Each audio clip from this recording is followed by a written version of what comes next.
Hello and welcome to the latest episode of the Dribble Drive podcast. Your hosts, Austin Rinder, Dalton Shetler. It's like I can't even say our names. On episode 68 of the Dribble Drive podcast, we are with you live on this Friday morning, October 10th. It's a bonus episode, Dalton. It's going to be kind of the first of a couple bonus episodes we're going to have for folks. But first off, Dalton, how are you, sir? Doing good. We're churning along through football, right? We're about halfway through the football season, and that means basketball's around the corner. We had the Big Ten basketball media days. Also, you got to tell me everything about the Big Ten basketball media days. What did you take in there? We will certainly get into Big Ten Media Days. It was good. There was a lot of great people there that we got to bump into, and obviously got to see all the athletes and the coaches. Got to do a lot of in-person thank yous to the sports information directors that have made our preview episodes happen. So thanks to all of them. Yeah, it was great. I was a little bit worried about the format. And I thought it went really well. I thought it worked the way they did it. They got people in and out. I think the most important thing is they didn't waste people's time because there's a lot of stuff those athletes and coaches have to do that we don't even see. Behind the scenes, they're doing photo shoots. They're talking to BTM. They're talking to NBC. They're talking to CBS. Like they're going through station after station. And it worked. It went well. Those videos you see later in the season where the players and coaches are telling you how they take their coffee, that's all being done in the one day. They're juggling all the interviews and everything else. And before you see Michigan and Michigan State match up, you're gonna see them all dressed up in this dark room talking about their thoughts on their rival. That was recorded on October 8th at Big Ten Media Day. So they knock a lot of this stuff out. They do a really good job of it. So it was a lot of fun. Good to see some people up there. Some housekeeping notes. Obviously, as always, if you are new to us, welcome. We are so glad to have you. We're the Dribble Drive podcast, a part of the Back Home Network YouTube channel, brought to you by Home Field Apparel. You can find us in video form there. Just Google the Back Home Network YouTube channel. We're on Apple and Spotify podcasts as well. If you've missed any of our 67 episodes you want to go back and watch, they're all available. Our preview season has been going since episode 53. So episodes 53 through 67 have been a plethora of 15 preview episodes. We still have 3 more to go. We've got Washington. That's our next episode on Tuesday. We're going to talk some Washington women's basketball. We've got Ohio State and we've got Wisconsin still to tackle. So those are coming up in the next 3 weeks. A few more bonus episodes mentioned. This is our first Friday episode. We're going to do one again next Friday. We've already recorded it. It's with Shauna Green, head coach of Illinois. We did a preview with the Illini back earlier in the preview season. That's episode 56 with Mike Coombe. But we had Shauna Green join us just ahead of Big Ten Media Days. So we'll be airing that one next Friday. The following Friday, which is going to be let's make sure I get my dates right. October 24th, we're going to break down bracketology with Charlie Cream. This is something we have done with him before last season and in the middle of last season. He's been wonderful. Really, we love having him on, and we're thankful he's going to do it again. He's got 13 Big Ten teams in his bracketology preseason. We're going to pick his brain about that. That's, again, 2 weeks from today. And, of course, we are not that far away, Dalton, from starting the season. 3 weeks from today, October 31st on Halloween, we will have our preview episode to get you ready for week 1 of the college basketball season, which is pretty crazy that it is that close to happening here as we get. I feel like October's flying. Do you feel the same way?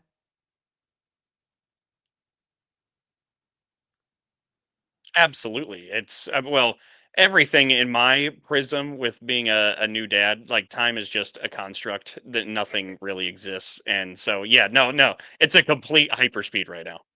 Yeah, it is. This month is flying by. We're going to be to the start of the season before we know it. For those of you watching live, thanks. We appreciate it. For those of you watching in the after the fact, we appreciate that too. We're going to have a lot of graphics flowing through this show today. So if you're listening to us in podcast form, certainly recommend checking us out on the YouTube channel because we will have a lot of graphics to aid in our conversation today.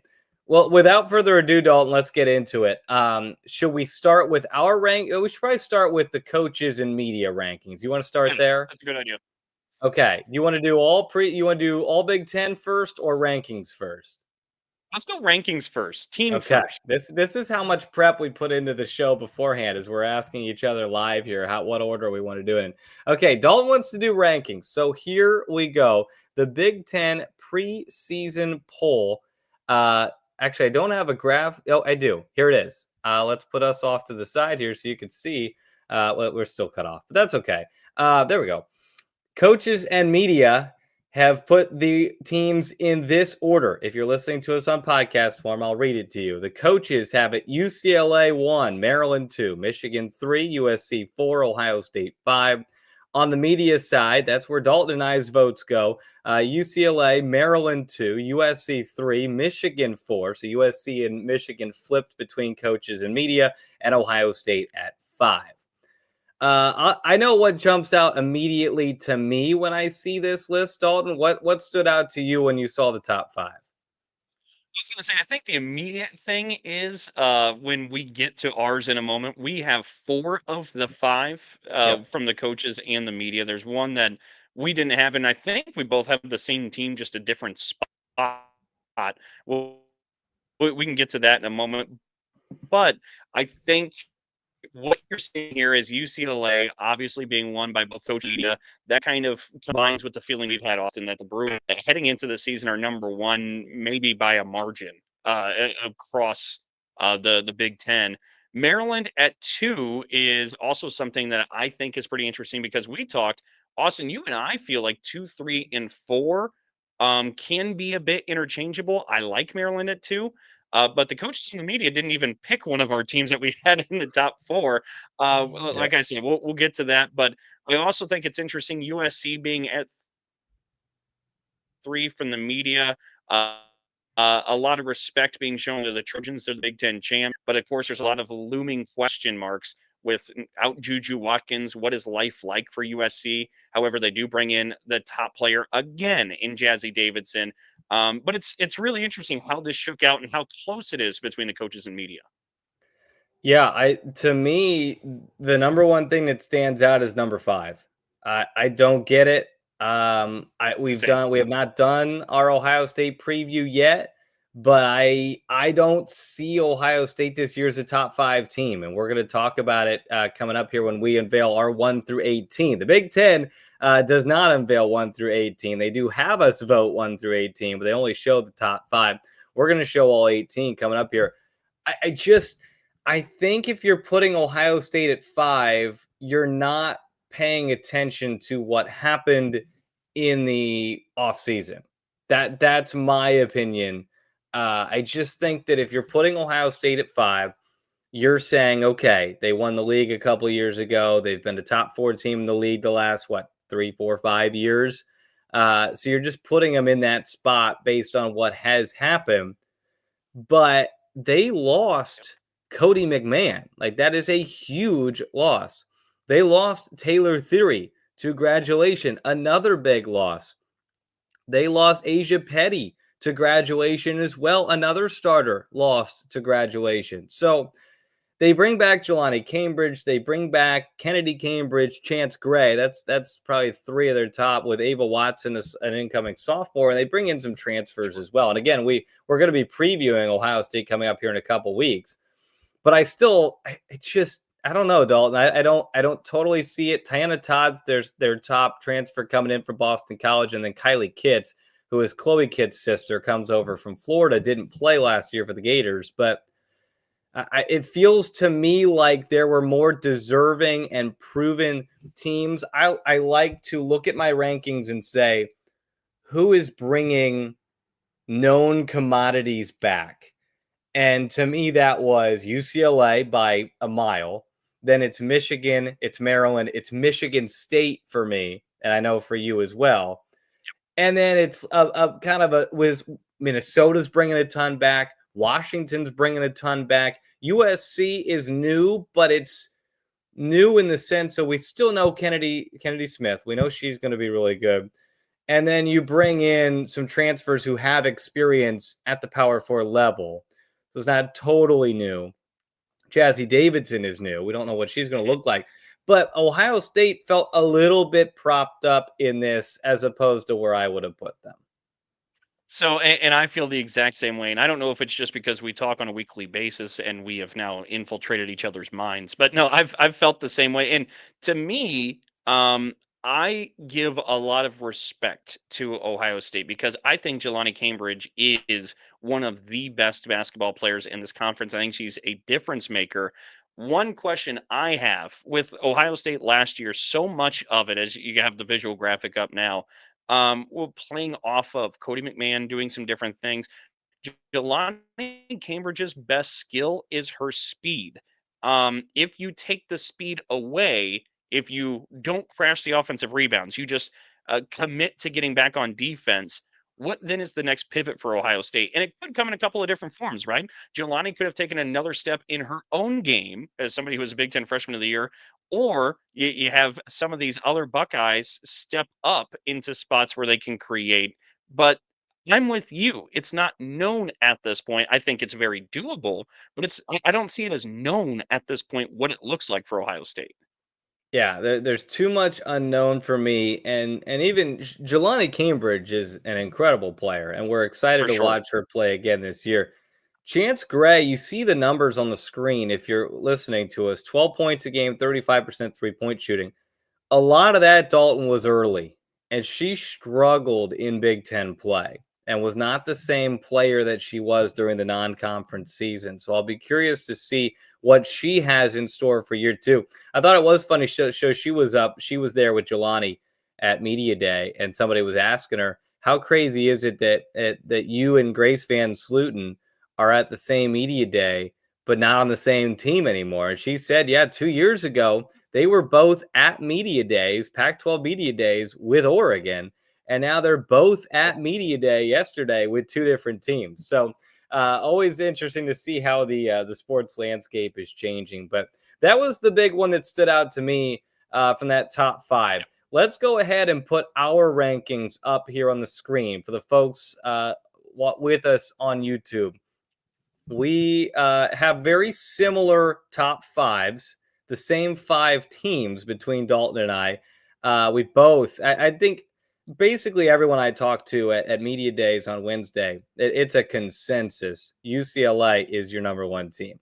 There's no pushback on that from anybody. Then you get interesting when you start talking 2 through 5. For those listening, again, I have Michigan, then Maryland, then Michigan State, then USC. Dalton goes Maryland 2, Michigan State 3, Michigan 4. So our 2 through 4, just in different orders. Both of us have USC at 5. Talk to me about Maryland. It's not that I'm not high on Maryland, but I want to give you the floor on the Terps. They're number 2 in your rankings. Why are they there for you? Well, I think it's respect beaten out of me by Brenda Fries, and beaten out of everybody, Brenda Fries. But Kayleen Smichael coming back, we got to see the great scorer she was. Then you add in Yarden Garzone, who obviously you're familiar with, and many of our listeners are that come from the Indiana camp. That's somebody who, when she came as a freshman, I've always been very impressed with her game, her size, her ability to get shots off. I think it's going to flow great in that Maryland system. But then you get Bree McDaniel back too, who suffered that injury last season, was out the rest of the year, adds in so much defensively, can add a bunch on offense as well with her scoring ability. There you have on the visual graphic around 11 points a game. Poffenbarger coming back to stretch the floor, add some size for the Terps. But then you also add in Alucci from Duke, who transfers in with 10 points, and another pit bull type defensive player. I mean, a very aggressive defensive threat. I think what Brenda Fries has done, she has a group of 5 players that can play inside out, can get back to the dribble drive type of offense and system that Brenda excels in. But what they present defensively, I don't think there's a lot of areas you can beat the Terps one on one when they're on defense with how stout that perimeter defense is. I think Maryland is one of the more well-rounded groups. Matter of fact, that's why I got them at 2. I don't think anybody catches UCLA based on what we've talked about with the Bruins, but Maryland to me is a cut above with the rest of the class. So here, and I'm with you. I think Maryland's really good, and I think this is going to be a really good season for Brenda Freeze. Mhm. Here are my two concerns for Maryland. And Number by the way, one, before you even present the concerns, Austin, this is why UCLA is far and above because we can't even present the concerns for UCLA. So no. this is where it's the next tier of the teams in the Big Ten rankings. The only concern you can even try and come up with UCLA is maybe unproven depth, but because they lost so much of their bench to the portal. But I still am not too worried about that. For Maryland, who's the 5? Who's Right. playing the 5 for Maryland right now? That's the big question for me. And when you look at the roster construction and who it potentially could be, they've got Isamenmi Ozzy Mamudu, who redshirted last year. She was a double-double transfer from Gulf Coast State, third-team NJCAA All-American. But that's a big jump. That's a really big jump to go from NJCAA to the Big Ten. Is she ready for that? Is it going to be a small lineup, maybe similar to Michigan last year, where Yarden Garzone or Sailor Poffenbarger are playing as your 5, and you can surround them with Kayleen Schmeichel and Alucia Okinawa, and maybe Rainey Wilson, one of their talented freshmen that's coming in, Wilson, excuse me. But I'm interested to see what the 5's going to be because all those freshmen are guards. Yarden and Alucci are guards. Yarden can play the forward if needed. And then you've obviously got Poffenbarger, who's kind of a wing, can play down low. You've got Kayleen Schmeichel, and you've got another wing, Admira McLean. But Bree McDaniel's the other concern for me. When is she back? Is she back right away? Is she going to take some time to ramp up? It's a torn ACL, and it happened, December? Early I want January? to say January.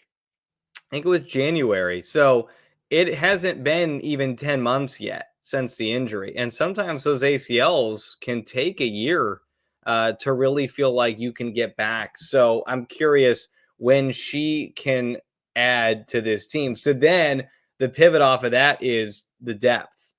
Where is the depth for Maryland? I think their starting 5 is going to be terrific, but can these freshmen quickly get going? Do they have some players from last year's team that might be able to step into roles they weren't in last year and succeed? The depth is the concerning part for me with Maryland. And I say all of this, Dalton, to then put our rankings back up here to rank them 3rd. Like I still think they're really good. No, for sure. But I was talking to some people about Maryland yesterday, and part of me started to lean toward maybe Michigan State jumping above them in my rankings. Just because of the lack of the 5, the lack of depth. I think they're going to be good. They're going to be competing for a hosting spot. But Michigan State, to me, has more. I don't know if it's more known, but I don't know how to describe it. They're pretty much, it's a toss-up to me, Maryland and Michigan State. And Maryland goes to the Breslin Center this year, so that'll be a fun one to see how that plays out. You've got Michigan State 3. I've got Michigan State 4. USC 5 is an interesting one. I was talking to Matt Park yesterday, 2 days ago, the voice of Michigan. He was at the media days, and he said, what do you do with USC? I said, I don't know. Like USC is a big shrug emoji. Like I think they're going to be good. By ranking them 5th, I'm giving them the benefit of the doubt. I think with Lindsey Gottlieb, who was the Big Ten Coach of the Year last year, with Kennedy Smith, who I think is going to be one of the best players in the league. Kara Dunn's a proven talent coming over from Georgia Tech. London Jones is a proven talent coming over from UCLA. Jazzy Davidson could be a real star as the number 1 rated freshman. So there are pieces here that we know about for USC, but it is still a very unknown team. Juju Watkins not going to play this year. She announced that. So you don't have to play the will she, won't she dance when we get into February. But it's going to be interesting, Dalton, if this USC team if they finish 5th, that's technically a step back from being the league champions last year. But but how big of a step back does USC take? Are they still a team that's potentially hosting in the NCAA tournament, or are they just an NCAA tournament team that's kind of like a 5 or a 6 seed? Well, in Austin, I really like the way that we've framed it on the podcast. Now, credit you with the framing. Their basement is at a certain level. When you take in the coaching of Lindsey Gottlieb, who you mentioned was Coach of the Year, you take into account the talent that they have between, even though it's new, right? London Jones has to come across town. Jazzy Davidson is a freshman. We know about Kennedy Smith. That is a lot of talent, and it feels like we know the floor is them at least being in the tournament, being in the top half of the Big Ten standings, you would assume. But the question is, how high can they push a ceiling with all these new pieces? I think that's the right framework when you're looking at the Trojans. So I think putting them at 5 feels like we're kind of balancing where the absolute low is, because it's still pretty high for them in the Big Ten, I think, and taking a look at what maybe that ceiling can be. I think at 5 we're trying to balance those two schools of thought. Yeah, and I think so. Let me try and categorize as we jump now down into kind of 6 and 7. This Mhm. is my thought process, and you tell me if you agree. I think it's UCLA. If we're tiering this, UCLA is in its own tier. Then I think tier 2 through 4 is teams with a lot of returning talent who should be competing to be host schools in the NCAA tournament. Schools 5 through 7 is a little bit different, but it's almost like USC's on its own tier. Like, I don't know, like, what, so Minnesota and Washington, I would categorize as two teams with a lot coming back, but a lot to prove. These are Mhm. two teams that have that were right on the bubble. Obviously, Washington got on the right side of it, Minnesota on the wrong side of it. But it's interesting hearing from Dawn Putzaway both on this podcast and at media days how excited she is to have Mara Braun like in this lineup. That they have played, and you and I have talked about it, that she has squeezed every ounce of pulp she could get out of this team without Mara Braun the last 2 years. And now it feels like this is the year where they reap those benefits, and all this playing time and all the growth that the rest of the team has been able to make will now come to fruition this year. That's why I have them 6. I think they're a team that is really balanced, can get you from a lot of different directions. Going to be just a pain in the butt to play. Minnesota is an absolute pain in the butt to play. Washington at 7, I think they've got a lot of good pieces, and I do think that's kind of where my next tier would end, is at that 7 mark. I think there's another tier there from about 8 to 13. And I perfectly agree with that. And I think you're nailing it with Washington and Minnesota in that class, because in different ways, we're talking about the core returning. For Minnesota, it's the entire team without their superstar that we saw last year. Now you add that superstar back, but you had the core that played throughout last season, nearly got them to the dance. Washington, Ladine is back, Xavier Sellers is back, and they add in some different pieces as well. But it feels like the main piece, the main core of both those teams, again, I know it's kind of a funny twist we're doing with Minnesota because you didn't have Braun, but what you got to see the development of Graholski and Battle and everybody that put together for Minnesota, you put that all back together, and it feels like, okay, this is the spot for them. You 6 and 7 feels right for them, and I think there is a gap between where they sit here in October versus, as you said, 8 through 13. I know we'll get to those in a moment. I feel like there's a lot of hair splitting in 8 through 13, where I feel confident that Minnesota and Washington are a little bit above that group. I think there's more known.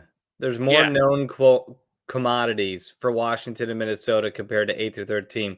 This is going to be a really poorly put together metaphor.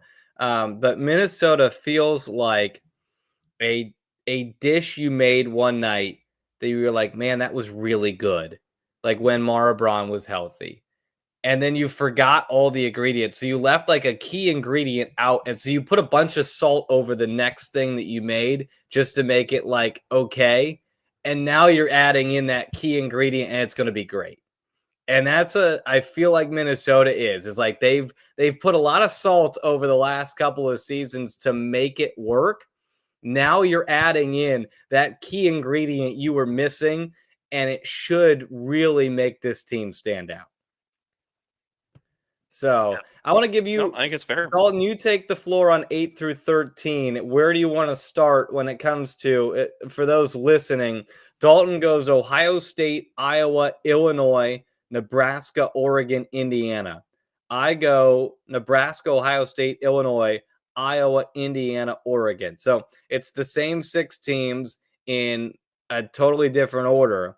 But I think if you asked 10 different people, 20 different people to rank those 6 teams, they would all come up with a different ranking. There's no way anybody's thinking the same thing about teams 8 through 13. Where do you want to start on trying to decipher where you put those schools?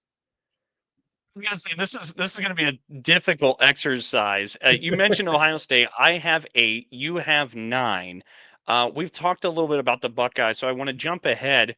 Maybe the biggest difference we have between our group and the hair splitting, admittedly, that is 8 through 13. And look, if you want to throw stones at us, feel free. Like 8 through 13, you could talk us any which way. This is not really a concrete thing. This is pretty fluid. But Nebraska seems to be our biggest difference. You have the Huskers at 8. I put the Huskers at 11. What is the case for Nebraska being in the top half of the Big Ten for you? Yeah, I Nebraska's a tough one because I do think that when I'm ranking teams off of known commodities, there's a lot of known for Nebraska. Sure. And you can go in 2 ways with that. Obviously, Alexis Markowski's gone, and that's a huge loss. But here's all the players they're bringing back: Natalie Potts, Britt Prince, Logan Nisley, Callan Hake, Jessica Petrie, Petra Bojan, and Amaya Hargrove, who I really liked what Amaya Hargrove gave them in limited times last year. And she's going to have to take over. She and Petra Bojan going to have to take over a lot of that 5 position for Markowski. But so you can take it in 2 directions. That's a lot of returning talent, and I think that's really good. They didn't have anybody transfer out, and they brought in some good transfers from lower levels. But you can also look at it as, are these players that they're returning able to make a jump, or are they who we know they are from the last 2 or 3 seasons? Like, is Callan Hake who we know she is, which is a great 3-point shooter, not really somebody who's going to go get her own bucket, but needs that post presence of Alexis Markowski to attract the defense and allow the shooters around Markowski. Nebraska was one of the best 3-point shooting teams in the country last year. But if they don't have that big to attract the defense's attention, can they be effective? I am more so saying there's more that I know and I trust with Nebraska than I do with Ohio State, with Illinois, with Iowa, with Indiana. I think the floor is higher for Nebraska than some of those schools, but you could talk me into the ceiling of Jelani Cambridge and Chance Gray and Tayana Todd being higher. Or you could really talk me into the ceiling of Illinois with this incredible freshman class and Aaliyah Guyton and Maddie Weber and Barry Wallace. You can definitely talk me into the ceiling being higher for Illinois. But I think the floor for Nebraska is higher. And that's where I go and I default in a preseason poll, is more so about what do I know about you right now, as opposed to where am I guessing you're going to go. I don't know if that's fair for a preseason poll, but that's just kind of where my brain was at. We got 18 teams, and we're doing a lot of hair splitting all throughout. I think fairness is maybe out the window, or it just simply is fair to do it that route. But you lay out my concern for Nebraska. It's all about shot creation to me because of what you said. Alexis Markowski, I don't know if we give enough credit to how much the system ran through Alexis Markowski. And I think we learned from her freshman season, Britt Prince is somebody who can go get her own. She can create, but she draw enough help side? Can she draw even some double teams at times that then allows Callan Hake and Nisley and Potts on the perimeter? I mean, Potts can put it on the deck and move around too, but to allow them to hit shots from the perimeter, because that's what Markowski did. If Markowski saw 2, she kicked out and somebody had a wide open 3 and the shooters were lethal. What creates those open shots for the lethal shooters? That's my big question. And you're right. Even though we know so many of the shooters that return, that question is so large to me of where does shot creation come from. That's why I have the Huskers at 11 in the midst of our hair splitting. But maybe the other biggest difference we have, Austin, is Iowa. Yeah. Iowa, I put the Hawkeyes at 9. You have Iowa at 11. For me and the Hawkeyes, I thought Jan Jensen, once they found their footing, really was impressive coaching. So I'm putting a dose of confidence in Jan Jensen in this staff. Not that you ever lost it, because Jensen was there forever with Bluter and showed you how good they were as a staff. But I was really impressed with what they did in January to turn the season around. Hannah Stolke comes back. You're talking about a gold medalist from the Pan Am Games, and of course, everything she did throughout her time there in Iowa City so far. Kylie Feuerbach is back, and I think that helps defensively for Iowa. It's kind of a game changer that she came back on that end of the floor. And then you add in some pieces like you have there on the visual graphic, Emily Rodriguez from UCF, Chit Chat Wright from Georgia Tech, Taylor McCabe returns. I think there's enough there where I'm just putting confidence mainly in Jensen, but I like the pieces to complement each other enough there in Iowa City as well. And Addison Deal could be the real deal, all pun intended. We're going to use that. It could be really, really a star for Iowa. Here's my concern for the Hawkeyes, and this was a little bit heightened by media day. Mm-hmm. We heard this from Jan Jensen. They want to play Hannah Stolke at the 4 again this year. And Hannah Stolke talked about at media day how she's been working on her jump shot because she said last year people just wouldn't guard me. And I have to be better or else they just won't guard me again. Dalton, they got incremental, like they made the turnaround in their season last year when they moved her to the 5. Back to the 5. So my concern is if they're going to try it again, I'm assuming that means that Heidi is their 5, the freshman now sophomore.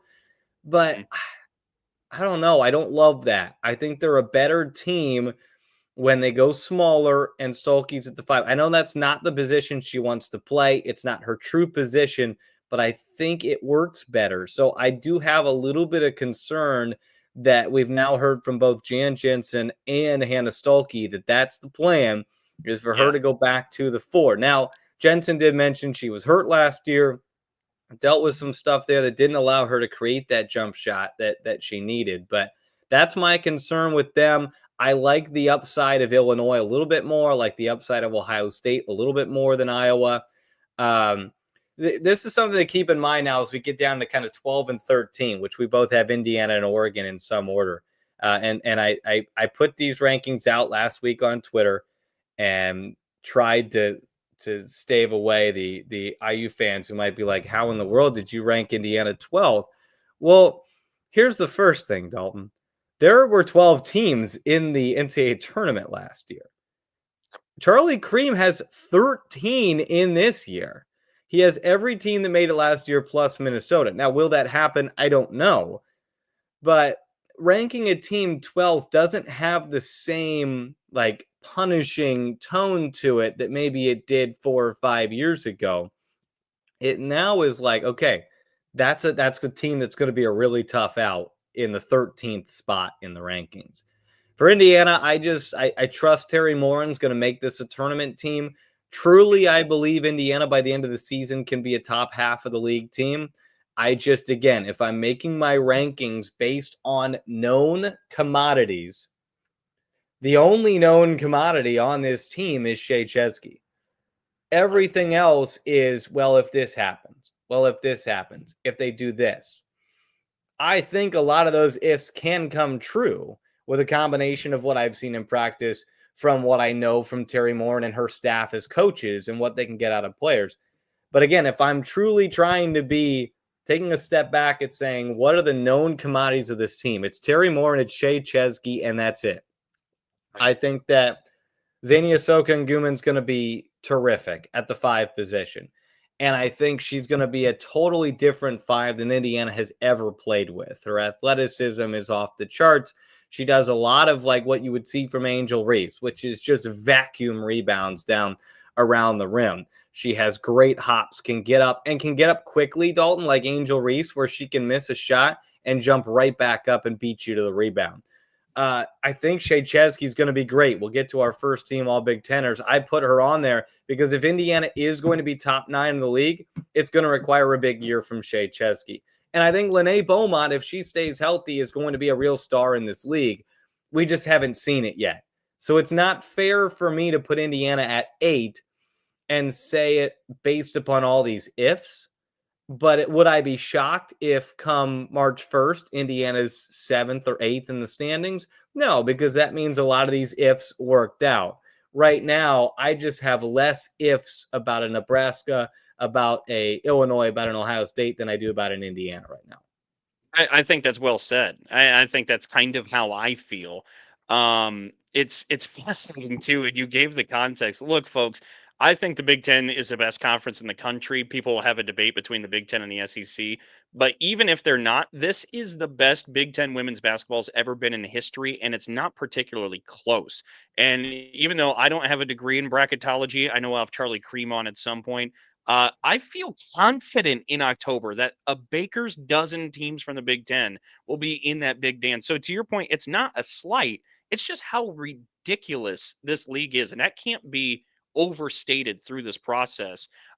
You ran through the Hoosiers, so I'll take the spin on Oregon for just a moment. Yeah. A lot of new pieces, but what has me feeling good about Oregon at this point? Nice work production-wise, Austin, on flipping the graphics over to Oregon so quickly. But when we spoke with Kelly Graves earlier on with our preview episode, he made it pretty clear it wasn't fun trying to just drag teams into the mud that they did last season. That was their path to winning games.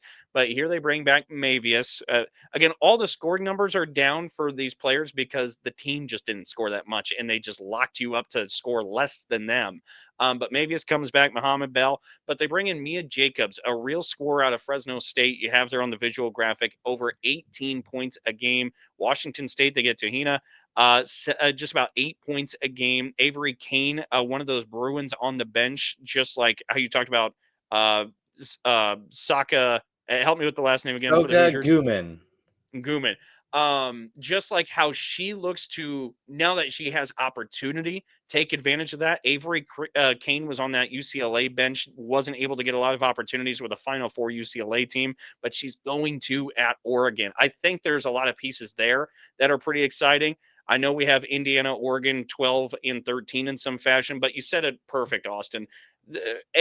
We're doing a lot of hair splitting between 8 through 13, and this does not mean either Indiana or Oregon can't climb up to 7, 8, whatever, and we would even be surprised. It's just as we sit in October, there are less ifs about the pack that's in front of what we have for Oregon and Indiana. Somebody has to be 12th or 13th. Like you can't rank still everybody 8. Yeah.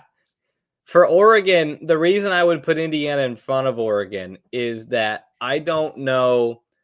It's a big if to me if they can turn this into an offensive team. So I need to see that first, because I think if they play like they did last year, they can get some wins.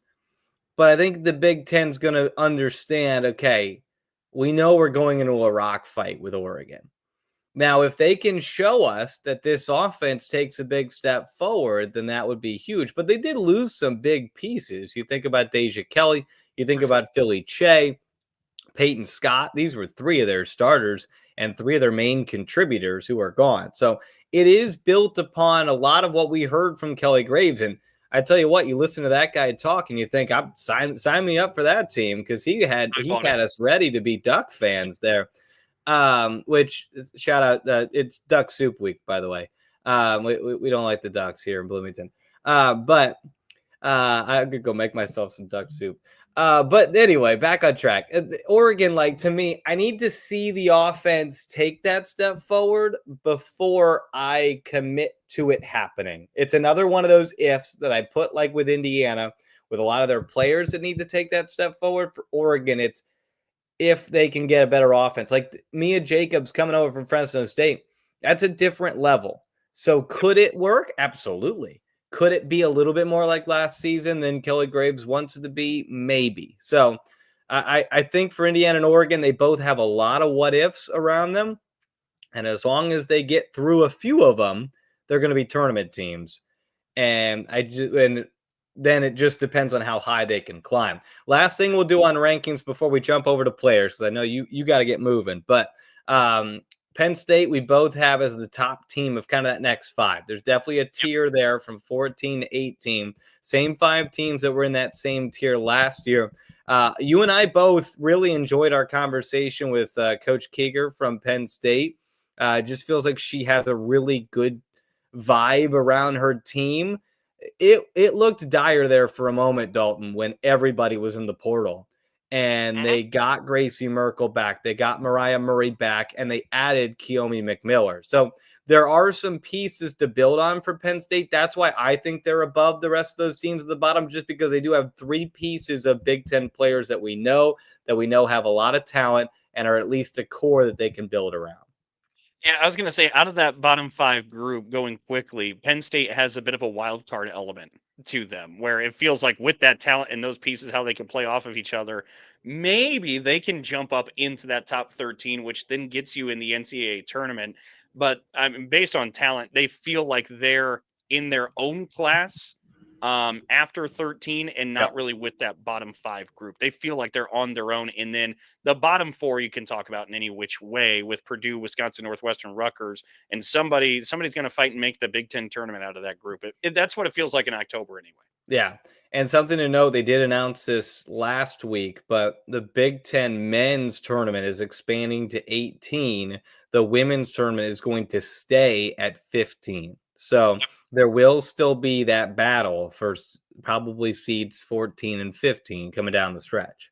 And I know there were questions from the general public on that. That was a decision by the coaches to stay at 15. So I think that's important to get out on the front end. It gives you something to play for down the stretch of the season. And as those of us who are in the content entertainment, like it helps us to create a narrative when, like, remember last season, Penn State's playing Rutgers on the final day of the year. And if that rule... Yeah, if that rule doesn't exist, that was a play-in game for well, actually, it wasn't for Penn State, but it had implications for Purdue and Rutgers. And then Indiana was playing Purdue on the last day of the season. Had Purdue pulled that upset, they get in. So I think there's a lot to that. I've been doing Big Ten baseball now for 4 or 5 years, and they've always had the top 8. Now it's top 12 get in. And it gives you something to play for down the stretch of the season, even if you're not having a great year. So I do like that. All right. Big Ten preseason, all Big Ten selections. Quickly run through the coaches and media. Just simply that the coaches and media have both selected Lauren Betts. I'd like to know the media member who kept us from being a unanimous Lauren Betts vote. I don't know about you, Dalton, but put up a graphic of she was second of the Big Ten in scoring behind Juju Watkins, who's not going to play. 4th in rebounding. I know one of those was Kendall Bostic. She's gone. One of those was Sarah Williams. She's out of the conference. So you're looking at a pretty good spot. I think maybe Destiny Adams was in that conversation as well from Rutgers. Markowski even. Markowski probably in that too. She's gone. So you like her to climb that chart. 1st in block shots, a great defender, 2025 Big Ten Defensive Player of the Year, and was 2nd in the league in field goal percentage. I don't know who was 1st, but 2nd, pretty darn good. So I don't know about you, but that seems like enough to be unanimous Player of the Year in the conference. But nonetheless, coaches went that way. The main differences I'll point out, I'm not going to read through all 10 for both, because for the podcast listeners, that just gets confusing. But the main difference, Lauren Betts was a unanimous selection on both teams. Kiki Rice was unanimous on coaches, but not media. Elle Ladine gets on the media. Her teammate, Savia Sellers, gets on the coaches, which I thought was interesting. That was the only difference in the players on the team, was they just flipped out Washington Huskies. You and I both had Elle Ladine. I would pick her over Savia Sellers personally. I thought she had a great end of the season last year that really carried Washington into the postseason. But that's the only difference there between coaches and players. There are some differences between coaches, media, and Austin and Dalton. Let's put Austin and Dalton up here. So I threw one for Shea Chesky. I think because I have that faith that Indiana is going to climb from where I have them preseason ranked to a top 8-9 team. In order to do that, Shea Chesky is going to have to be a 15 to 17 point a game scorer with 40+% from three. So I see her as having that type of all Big Ten season if Indiana is going to make it to where I think they can make it. We go with Schmeichel. You went with Schmeichel. Both Olsen and Swords for Michigan. We both had both of them on there. We both had Grace Van Sluten. I went Jelani Cambridge. You did not go Jelani Cambridge. I think we've talked about her. That speaks for itself for me. Lauren Betts, obviously, we both went with her and Kiki Rice.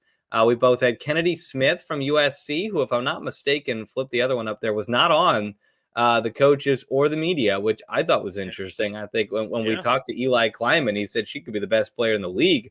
So we both put her on there. And then, I didn't switch the last line on mine. That's an error on the graphic. I put Eladine on there. You put Eladine on there. It says Savia Sellers for those watching. I did put Eladine on mine. So the only differences between you and I, you went with Yarden Garzone, who did make it. I did not. My concern for her is I thought her production was great last year because she was the best player and the go-to player on that Indiana team. With Kayleen Schmeichel being a potential player of the year candidate, what does that do to Yarden Garzone's production? Not that she's not going to be a good player, but I could see her, if I'm picking the 10 best players in the league, I could see her not being in that top 10 simply because Kayleen Schmeichel is going to do so much on that Maryland team and take some points away from Garzone. You put Theron Halleck on there. I'll let you explain that in a second. I think that's the only other differences we had. So take it away with your team and your explanations. Well, and I was going to say, so the theory I took with this, and I'll give the same disclaimer I did earlier in the week. Look, folks, we're talking about 13 teams probably making the NCAA tournament. We can only use 10 selections. So by default, teams that are going to make the NCAA tournament, at least 3 of them at bare minimum, won't have their best player on the All Big Ten Awards team. That's the system. I don't love it. I felt dirty sending in my ballot just because you knew, like, I left Jelani Cambridge off. She's absolutely an all Big Ten player, but with so many holes, it just kind of worked out this way. So the theory I took, right or wrong, but the logic that I used, we've talked, Austin, that top 4 we feel is a little bit different than the rest of the Big Ten conference. That being UCLA, that being Maryland, Michigan State, and Michigan. We think they're maybe a little bit above. And so if I'm already having to leave out teams that are making the NCAA tournament, their best players, the logic I took was, okay, for these 4 schools, for us to believe that they're in a different tier or a different class than the rest of this unbelievable Big Ten league, I'm putting the best 2 on each team. So that's how I end up with Yarden Garzone and Kayleen Schmeichel from Maryland, Lauren Betts and Kiki Rice from UCLA, Olivia Olsen, Silas Swords for Michigan, Grace Van Sluten, Theron Halleck, the Speed Twins of Michigan State. Then I only have 2 spots left. Kennedy Smith, I have USC being close to that group at 5. I thought she should get the nod there. And then, as we talked about, Ella Dean, when you looked at the numbers, the stats of what everybody else had in that class, when at that point you're talking Nebraska, Iowa, Illinois, Minnesota, Washington, Indiana, Oregon. Ladine's numbers were just as impressive as anybody else. Thought she presented an all-around game, and to your point, really kind of ignited a big run for the Huskies down the stretch last season. So Ladine picked up the 10th spot for me. Again, I don't feel great about Cambridge not being an All Big Ten member on my list. Britt Prince is deserving of an All Big Ten member. And the person who made the media and coaches but didn't make ours, Hannah Stolke from Iowa, I think is even deserving of an All Big Ten. But again, with only 10 spots, these were the 10 that I thought were most appropriate. Britt Prince was my first off. I took her off at the last minute and put Chesky on. I think Britt Prince is going to have a monster season for Nebraska. And I think she's the solution to how do you create open looks for your three-point shooters. It's her ability to put the ball on the deck and get to the basket that I think could be that kind of a game changer for Nebraska. Hannah Stuelke, I don't know. I don't totally see what everyone has seen. I thought she was the perfect big to play with Caitlin Clark. She was an incredible rim runner. She gets up and down the floor really well. But I just don't know if she's a back to the basket big. But she also hasn't shown me the ability to extend the floor from the 3-point line to where she can play the four. So it's a look, if we're doing this, and this is my other thing, Dalton, it's interesting that we do 20 at the end of the season, but we only do 10 right now. And maybe that's because they're like, look, people aren't going to know 20 because there's so many transfers. You and I have obviously studied these teams, so I could have made a list of 20, but maybe others couldn't have. But it is interesting that we're going to add 10 more by the end of the season. So some of these names were not on our list, like a Hannah Stuelke, a Britt Prince, for you and me, Halleck and Chesky flipped. Like, the rest of those players could end up being on our list by the end of the season. But a couple names healthy. Mara Braun, absolutely. Yeah. So here's some of the names I didn't include in mine. Again, I said this on Tuesday. I do appreciate that it was all Big Ten players. It was not, I might sound like old man yelling at clouds, but no transfers. Now, Yardenger's own is a transfer. I get that. But she transferred within the conference. So we know what she is. We've seen her in the Big Ten. I get it. But if you were to include some transfers, the people on my list were Jalen Brown from Michigan State and what she was able to do at Arizona State. I had Kara Dunn, the Georgia Tech transfer now with USC, a veteran player who has proven it at the Power 4 level. Mia Jacobs, somebody at Oregon who has certainly had that pizzazz outside of the conference. But again, it's a step up in the conference, so you don't know how that's going to go. A transfer within the conference, Keomi McMiller, was somebody that it was at least on my list because, look, she averaged, 18, 19 points a game in the game she played last year for Rutgers. So if you get her out there for 30 games, Dalton, she might be, and I wouldn't be honestly, I'll say it right now. If Keomi McMiller plays all season, she will be an all Big Ten player at season's end. I think we don't put her on this list because we didn't see her from February on last year, but I'll say it right now. If she plays the whole season, she's an all Big Ten player. So she's another player I would consider in that. Mara Braun is another player I would consider that we didn't put on there. So even somebody like a Barry Wallace for Illinois could have a great year. I was going to say, we have to, if we're talking about transfers too, if we did do the transfers on this list, Gianna Neepkins from UCLA would have been an automatic one as well. Yeah. So that's there I am falling for the same trap that everyone else is, which is forgetting about Gianna Neepkins. Like, how do we keep doing that? Like, she is so good. We all keep doing it, man. We all keep forgetting about Gianna Neepkins. Anyway, so that's our list. Again, it's hard. Did you have any other players you wanted to shout out? No, I think we handled that as well as we could. I think it's something I just can't stress enough to the listeners that it just 10 doesn't do this justice. And so our ballots by default, they don't feel justified. I feel so bad. So Cambridge was the first one off my ballot, and I hated the fact that Jelani Cambridge, the Big Ten Freshman of the Year last year, was not on my list. But I found a logic to work with. It just 10 isn't enough when you're having 13 teams make the NCAA tournament as is expected this year. But you kind of have to find a logic, and these were the logics we found. Yep. Natalie Potts, another one that could certainly make her way into this conversation as well, especially if Nebraska has a great season, as many see them having. 10's tough. 10's really hard. We did our best to, this is the best conference in the country. So to try and handpick 10 people out of this conference, like there's probably some players on UCLA that we didn't mention that could find themselves. Jazzy Davidson for USC could find herself in there. Addison Deal for Iowa could find herself in there. So It's hard, but excited to see what this looks like. We'll keep these graphics and we'll compare them when season's end rolls around. But it's hard to rank. And we both had Lauren Betts as our Player of the Year. Not a big surprise there, but this is going to be a fun year, Dalton. We've got about 3 weeks until we get this thing kicked off, and it's going to be here before we know it. We're going to have throughout the season, we will continue to do our top 5 we did top 10 last year, I think, for our power rankings. I might change it to 5. 10's tough in this league, man. You start nitpicking. So we might do 5. We'll see. We'll have a board meeting about that.